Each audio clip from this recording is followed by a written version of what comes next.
রোজ করার মতো হাজির হয়ে গেলাম নতুন ভিডিও নিয়ে। আশা করি সবাই ভালো আছো, আমিও ভালো আছি।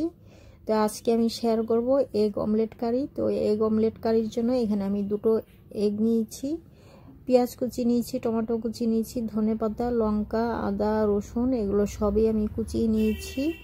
এখন আমি ডিমটা ফেটে নেব। তো ভিডিওটা শেষ পর্যন্ত দেখতে থাকো, তা বুঝতে পারবে আমি কি করে এগ অমলেট কারি বানাই। তো এটা খুব ইজি আছে, যে কোনো সময় যে কেউ বানাতে পারবে, খুবই সহজভাবে আমি দেখাবার চেষ্টা করব। তো এখানে ডিম দুটো ফাটিয়ে নিচ্ছি। তো প্রথমে আমি ডিমগুলো ফিটে তারপরেই এটার সঙ্গে পেঁয়াজ, লঙ্কা এইসব আমি মিশাবো।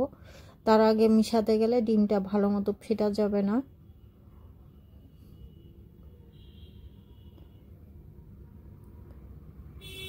তো ডিম যেরকম নেবে, ডিম বুঝে লঙ্কা পেঁয়াজের মাপটা সেইভাবেই দিতে হবে। তো আমি দুটো ডিমের জন্য আমি এখানে একটা পেঁয়াজ ইউজ করেছি, আর এখানে অর্ধেকটা টমেটো কুচিয়ে দিলাম।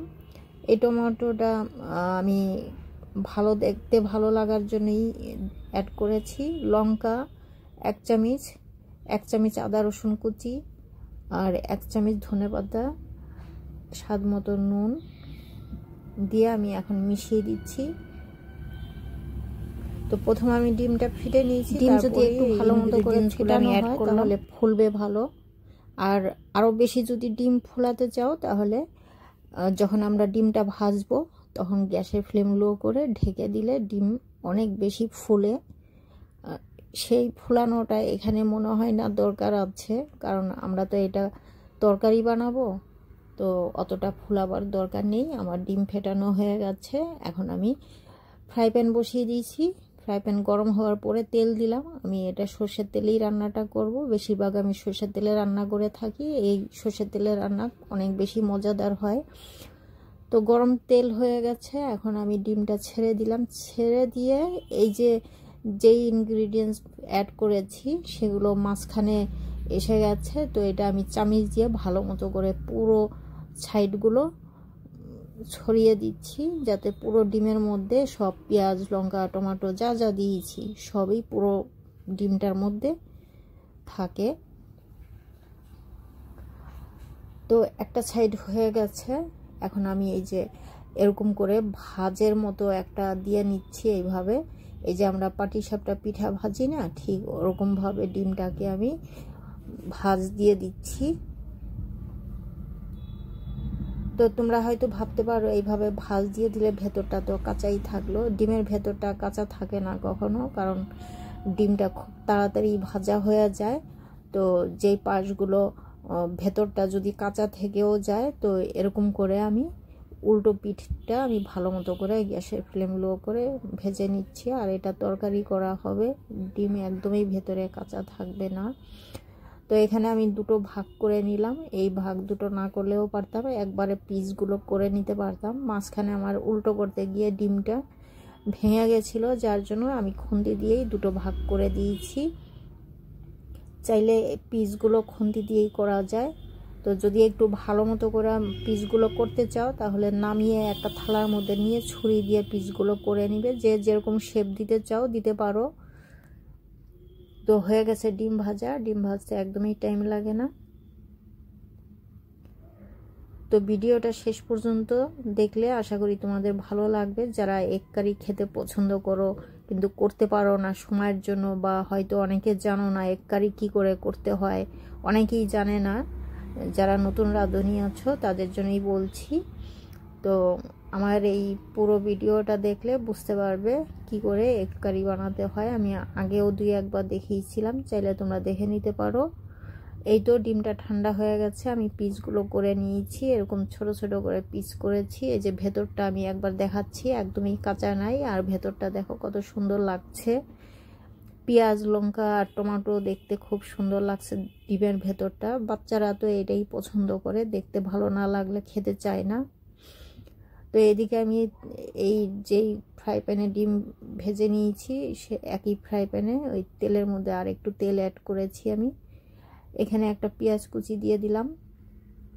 পেঁয়াজ কুচিটা খুব বেশি লাল করব না, লাল করলে ডিমের কারির কালারটা কালো আসবে। তো লাল হওয়ার আগেই আমি যা যা মশলা দেওয়ার আমি পরপর দিয়ে যাব, তোমরা একটু দেখে নাও আমি কি কি অ্যাড করছি। এখানে অ্যাড করছি একটা টমেটো কুচি।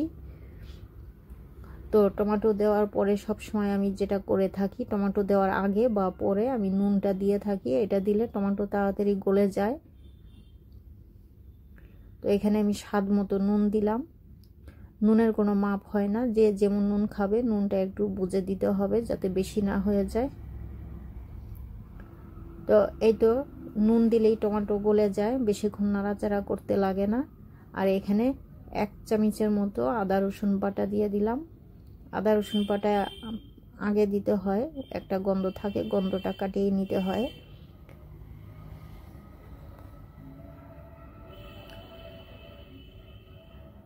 তো এখানে আমি 1.5 চামচ ধনে পাউডার, 1/2 চামচ জিরে পাউডার, 1/2 চামচ হলুদের পাউডার, 1/2 চামচ লঙ্কা পাউডার।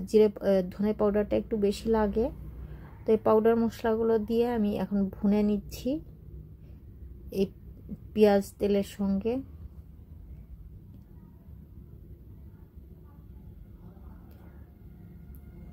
সামান্য জল দিলাম, মশলাটা এখন ভালো মতো করে কষে নিব।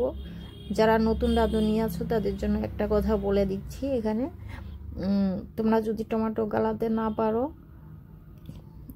নুনের ব্যাপারটা তো বলেই দিলাম, নুন তো দেবেই।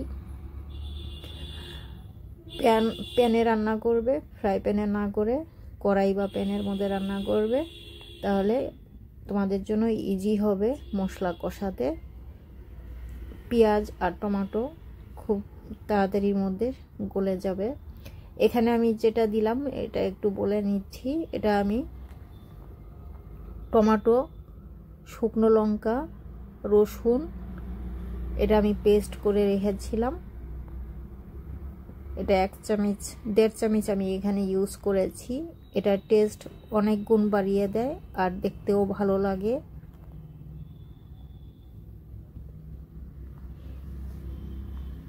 এখানে আমি 1.5 কাপ জল ইউজ করেছি। জলটা একটু বেশি লাগবে কারণ অমলেট কারি তো, এটা টেনে নিবে অনেকটা জল। তো আমি এখানে ঢাকা দিলাম। তো ঝোলটা আমার ফুটে গেছে, এখন আমি ডিমগুলো ছেড়ে দেব।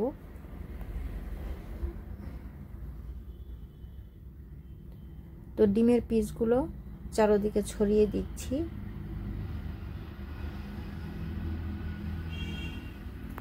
ডিমের পিসগুলো একটু মোটা হয়েছে, ওই জন্য ভেঙে যাওয়ার একটু ভয় তো থাকেই। পাতলা না, পাতলাগুলো আবার ভাঙে না। তো আমি একটু মোটা করে নিয়েছি, ভাজটা একটু মোটা হয়ে গেছে বেশি, ইচ্ছে করেই এটা আমি দিয়েছি। এটার ভেতরে গ্রেভি ঢুকলে খেতে বেশি ভালো লাগে। আর যদি ডিমটা পাতলা করে ভাজা হয় সেটা অত ভালো লাগে না খেতে, একটু চিবাতে গেলে ছাবা ছাবা হয়ে যায়, ওই জন্য ডিম বেশি ভাজতে নেই।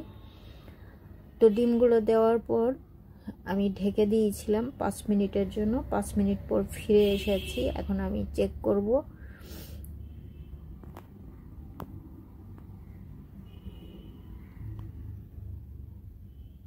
এটা আমি ভাজা জিরে পাউডার অ্যাড করছি। এটা ডিমের উপরে দেবে না, এটা সাইডে দেবে। দেওয়ার পরে এই ঝোলের সঙ্গে মিশিয়ে দিতে হবে, মিশিয়ে দিলে এটার ফ্লেভারটা ডিমের ভেতরে চলে যাবে। প্যানটা ধরে একটু এভাবে ঘুরিয়ে দেবে, দেখবে ডিমের সঙ্গে মশলা মিশে গেছে। এতে যদি গরম মশলা পাউডার না দিলেই ভালো, যদি চাও তো দিতে পারো, আমি তো দেইনি, অতটা ভালো লাগে না এটার সঙ্গে গরম মশলা। এখন আমি ধনেপাতা দিয়ে দিচ্ছি।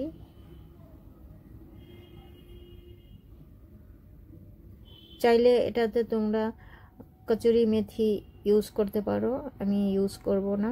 এটা খুব সিম্পলের মধ্যে আমি দেখাবার চেষ্টা করেছি, সিম্পলই ভালো লাগে, খুব ঝটপট তৈরি হয়ে যায়। যখন দেখবে কিছু রান্নার ঘরে থাকে না বা ইচ্ছে করছে না, থাকলেও এক এক সময় ইচ্ছা করে না, খুব কম সময়ের মধ্যে এরকম এগ অমলেট কারি বানিয়ে এটা চাপাটি, পরোটা, পুরি, ভাত সব কিছুর সঙ্গে এটা খাওয়া যায়। তা আশা করি আমার এই অমলেট কারি রেসিপি ভালো লেগেছে। ভালো লাগলে লাইক অ্যান্ড সাবস্ক্রাইব করবে, শেয়ার করবে, কমেন্টস করবে। ভালো না লাগলেও কমেন্টস করবে, না লাগলেও কমেন্টস করবে। আমি চেষ্টা করব আরেকটু ভালো দেওয়ার, তোমাদের সঙ্গে ভালো দেখাবার চেষ্টা করব।